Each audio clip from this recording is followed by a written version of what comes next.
আপনারা জেনে খুশি হবেন যে এখানে 5,000 মানুষের প্রতিদিন রোজাদার ব্যক্তিদের ইফতারি আয়োজন করা হয় নওদাকেন্দ্রিয়া আহসান মিশনের পক্ষ থেকে।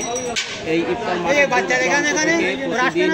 গাড়ি যোগে, বাস যোগে, প্রাইভেট কার এবং motor cycle, easy bike, Mahindra যোগে দূর দূরান্ত থেকে এখানে একমাত্র উদ্দেশ্য যে হযরত খান বাহাদুর আহসানুল্লাহ রহমতুল্লাহ আলাইহির ইফতার মাহফিল মাঠে যদি আমরা একত্রিতভাবে ইফতার করতে পারি তাই ইহকাল এবং পরকালের শান্তি এবং সমৃদ্ধি এবং একে অন্যের ভ্রাতৃত্ববোধ লিপ্ত হবে।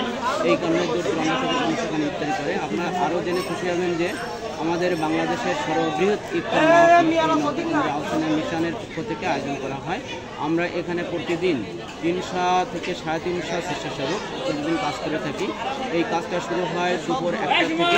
মাহফিল মাঠে আয়োজন একদম সুচারুভাবে সুশৃঙ্খলভাবে কোনো প্রকার ঝগড়া বিবাদ এবং দেখা গেল বিশৃঙ্খলা ছাড়াই দূর দূরান্ত থেকে যেভাবে সারিবদ্ধ হয়ে ইফতার করতে আসেন তারা খুব আমাদের সহযোগিতা করে থাকেন এবং সহযোগিতার মাধ্যমে আমরা খুব উপকৃত হই এবং সেখানে ইফতার দেওয়ার জন্য সহযোগিতা হয়ে থাকে।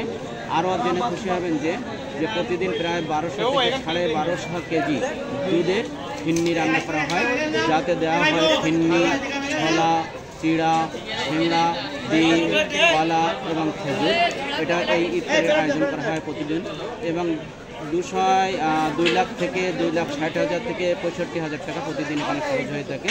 যে খরচের মাধ্যমে প্রতিদিন এই সবাই আয়োজনে এবং ডোনারদের এই সহযোগিতায় এখানে এই আয়োজন করা হয়।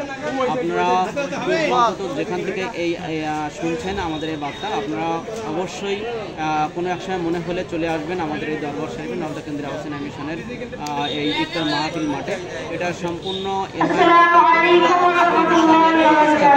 হযরত খান বাহাদুর আহসান